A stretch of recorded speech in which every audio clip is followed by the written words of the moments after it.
알게 하소서. 내 주의 귀한 이름이 날 위로하시고 이 귀의 음악 같으니 참이라 꾀도다.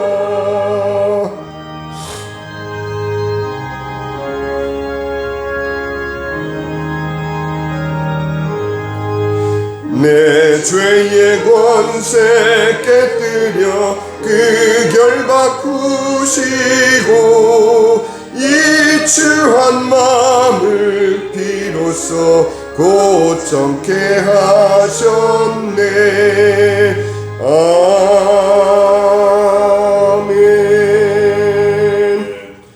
아버지 하나님 감사합니다.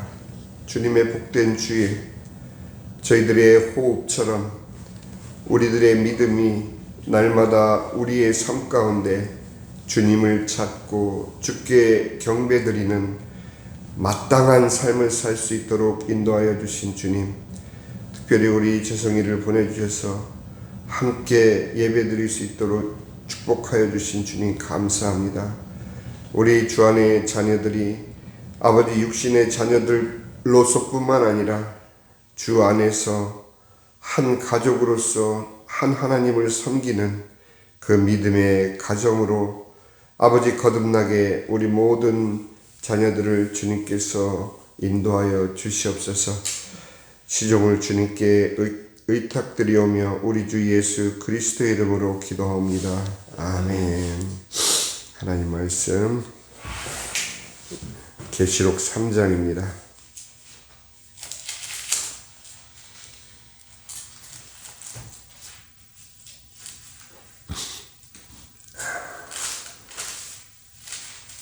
계시록 3장 14절에서 22절까지 말씀 한 목소리로 읽겠습니다. 14절부터 22절까지 시작.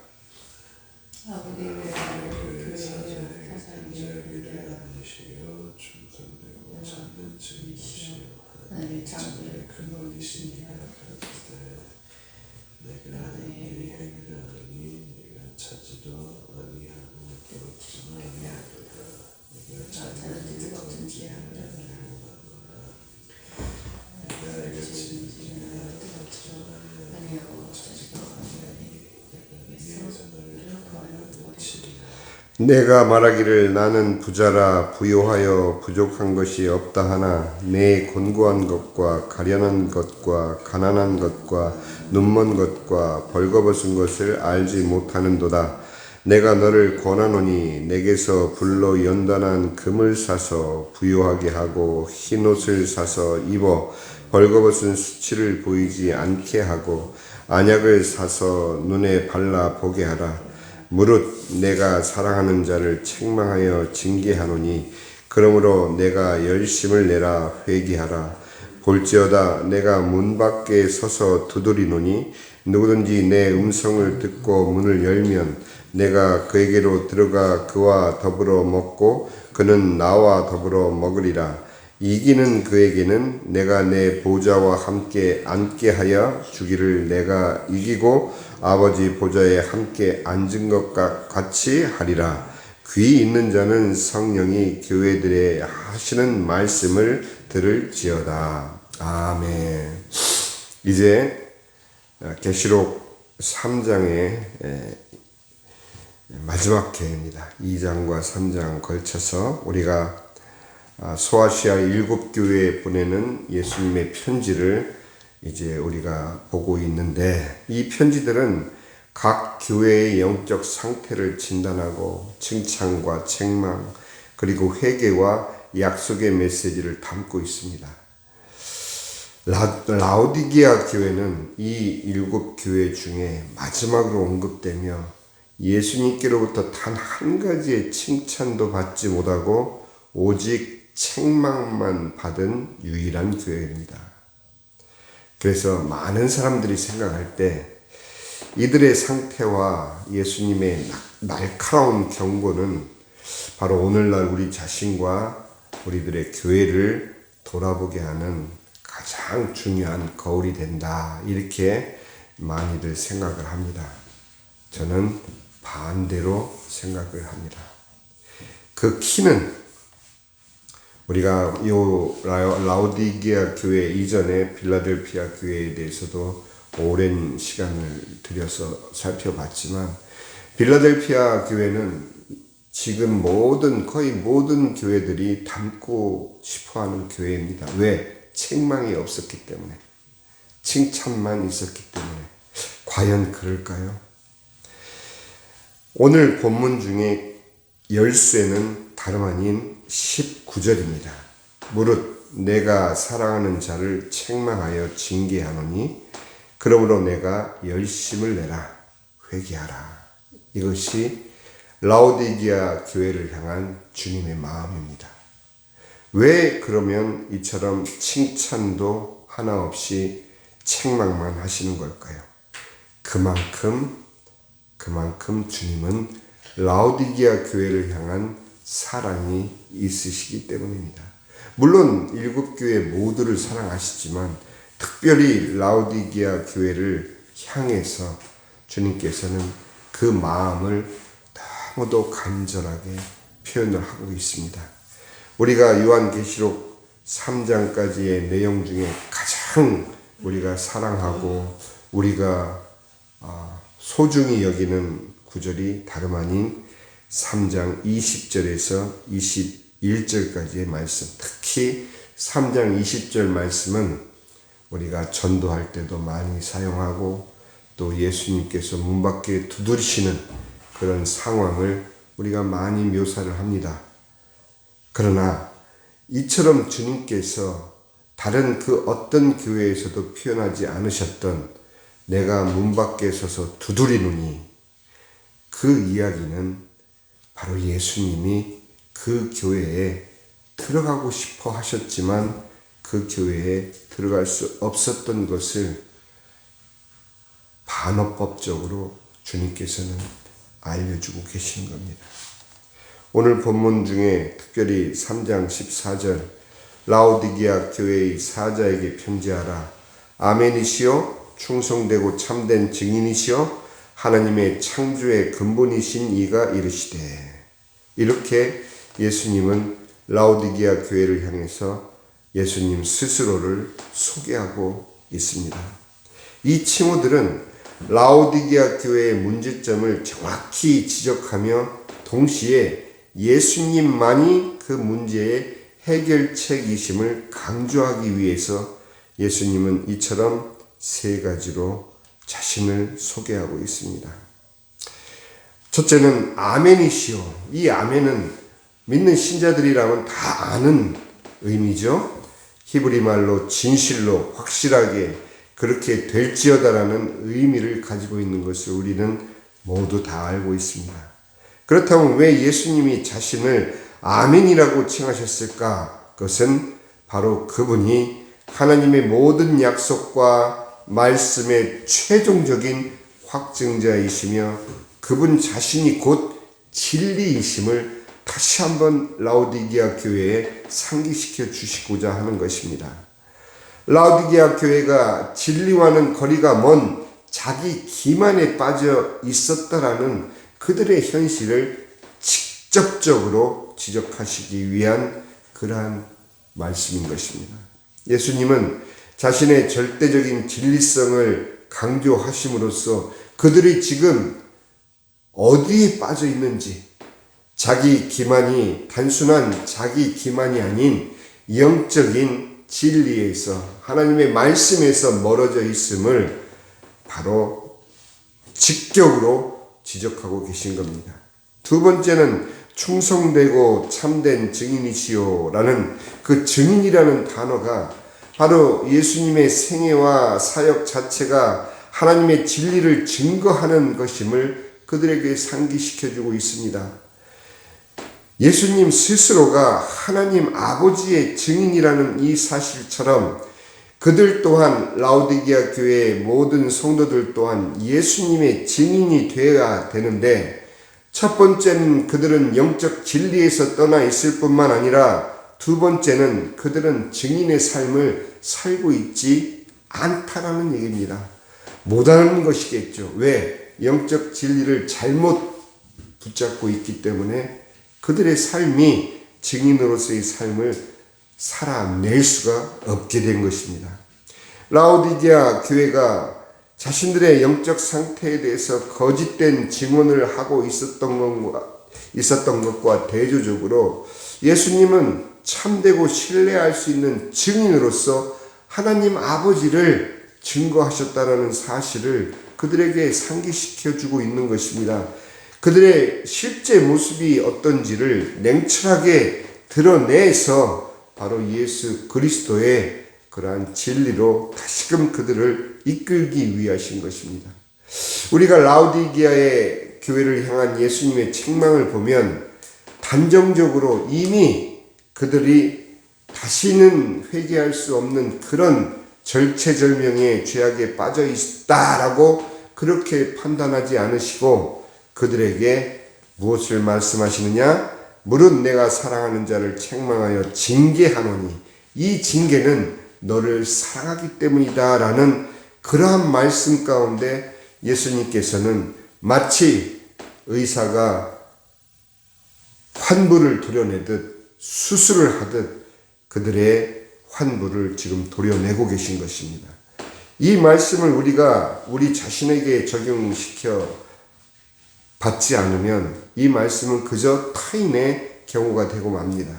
과연 나에게 있어서 내가 붙잡고 있는 진리, 정말 종교적으로 관습에 의해서 주님께 나오는 그러한 신앙생활을 하고 있지는 않은지를 돌아보아야만 되는 그러한 순간이며 또한 내가 붙잡고 있는 바가 하나님 말씀에 바로 근거한 말씀인지 그것이 타인의 깨달음으로 유지되는 신앙인지 아니면 내 스스로 하나님의 말씀을 통해서 내 영혼이 성령의 인도를 받아 붙잡은 하나님 말씀의 진리인지를 구별해야만 되는 것입니다.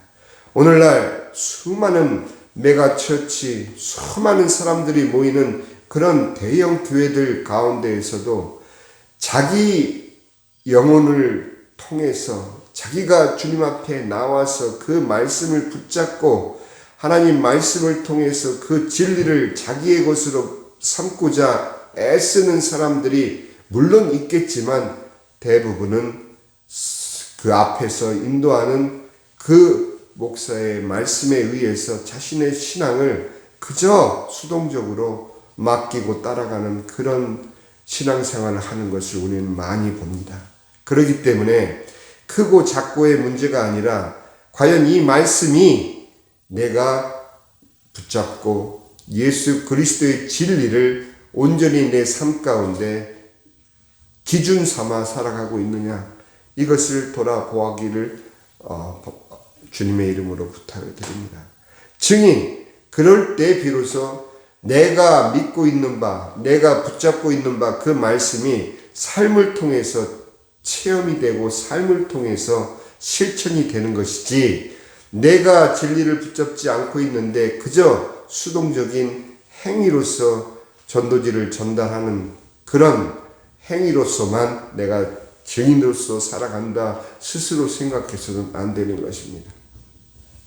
물론 내가 전달한 그 전도지에 내가 하고자 하는 말보다 훨씬 더 잘 내용들이 인쇄되어 있고 그들이 펼쳐보기만 하면 또 읽기만 하면 하나님의 말씀이 역사하리라 하는 그런 믿음을 가지고 전도지를 전달하는 것 좋습니다.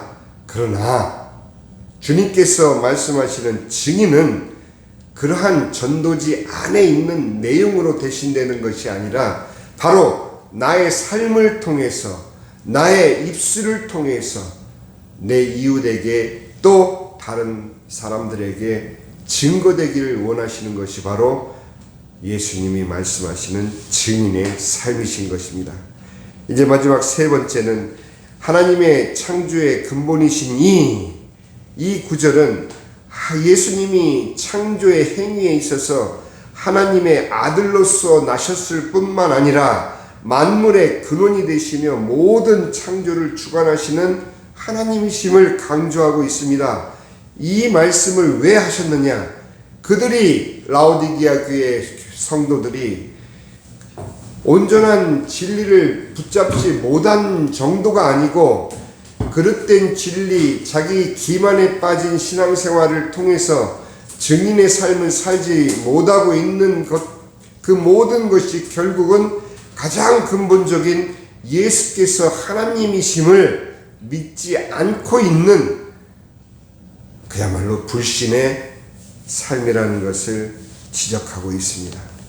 라오디게아는 그 영적 태만의 삶을 살게 된 이유가 무엇이냐? 바로 물질적인 부를 삶의 중심으로 삼고 살아가고 있었기 때문입니다. 그러나 그들이 깨닫지 못한 것은 그 부가 그들을 하나님으로부터 멀어지게 한 그러한 원인으로만 생각할 뿐이지, 예수님이 바로 모든 물질적 부의 원천이자 모든 것을 주관하시는 하나님으로서 바로 하나님의 허락하신 부인 것을 그들은 깨닫지 못하고 있습니다. 진정한 주인이 바로 하나님이신 것을 라오디게아 교회는 잊어버리고 있는 것입니다. 내가 가진 물질의 주인은 바로 자신이라고 착각하고 살기 때문인 것입니다. 그래서 라오디게아 교회를 향한 예수님의 스스로의 이 세 가지 자기소개는 단순히 예수님을 소개하기 위해서 허락하신 말씀이 아니라 이 자기소개 하나하나가 바로 그 라오디게아 교회를 향한 예수님의 책망인 동시에 예수님이 누구신지, 그리고 그들이 어떻게 돌이켜 회개를 해야 되는지에 대한 정확한 문제에 대한 지적과 함께 해답을 주고 계시는 것입니다. 요한계시록은 예수님의 계시록입니다. 요한의 계시록이 아닌 예수님께서 직접 주신 하나님의 말씀이신 것입니다.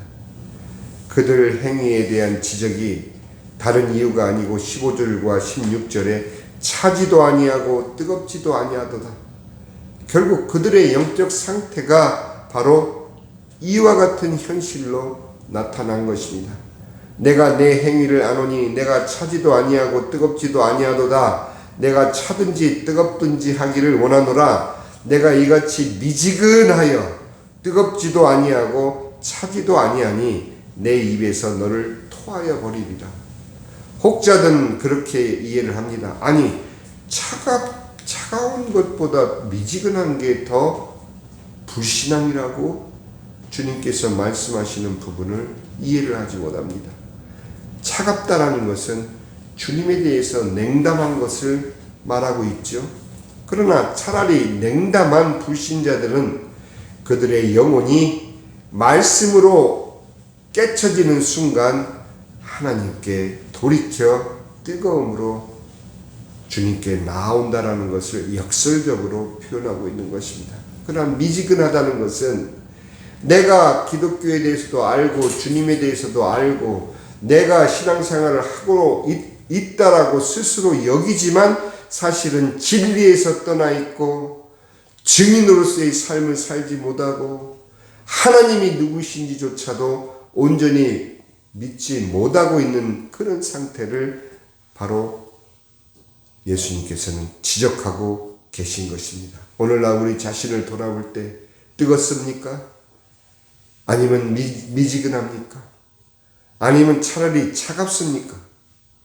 이 셋 중에서 왜 예수님께서는 미지근한 그들의 신앙 상태를 토해버리고 싶을 정도로 싫어하셨는지를 우리가 우리 자신을 돌아보아 이 말씀을 잘 붙잡기를 예수님의 이름으로 부탁을 드립니다. 기도하겠습니다. 지금은 우리 주 예수 그리스도의 은혜와 아버지 하나님의 지극하신 사랑과 성령의 감화 감동 충만 교통하심이 진정 저희들에게 진리 되시고 하나님 아버지의 증인으로서 우리로 하여금 예수의 증인으로서 살기를 소원하시고 또한 하나님이 누구신지를 항상 우리가 우리 마음 가운데 삶의 중심과 기준과 모든 것으로 삼고 살아가기를 소원하는 사랑하는 라우리교회 모든 성도들과 임팩교회 성도들과 그들 자녀들과 기업 위에 이제로부터 영원까지 함께 하실지어다. 아멘.